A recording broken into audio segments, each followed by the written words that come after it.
The last revealed legend rare from this weekend folks have been asking for but never expected to make the cut at this rarity. We finally have the Ultron Gundam. Altron Gundam is a green level 8 cost 6 G-Team unit with 5/6 that links to Chang Wu-Fei, who makes it a 7/7. It has breach 5, and on attack you can deal 5 damage to any enemy unit with the blocker keyword. If you think you hate blockers, you're clearly not Chang Wu-Fei, because he makes destroying them his entire lifestyle in this game, with each unit just being an escalation of the same strategy. It is amusing that each G-Team kid has developed their own gimmick.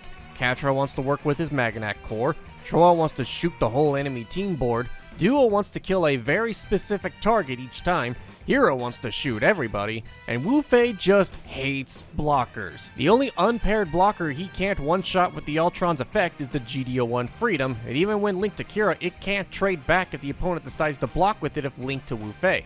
Now the question, does the Ultron warrant a whole deck type?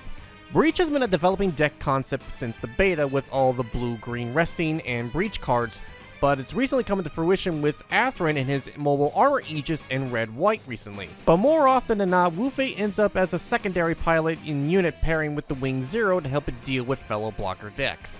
Breach is a good concept, but the problem with the blue-green side is that if you're up against anything other than blockers, then your strategy's a little mute. And if you're doing the red-green variant, that means running 2 color types with almost no draw, survival, or comeback unless you're Zeon or Clan. Breach is a good strategy, but without blockers, Wu-Fei's units kind of lose a little bit of their punch.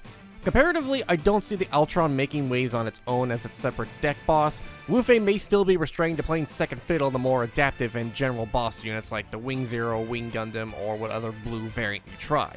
But in terms of fun deck ideas, he's got a lot wider field to play in, especially if red or green ever get developed better down the line.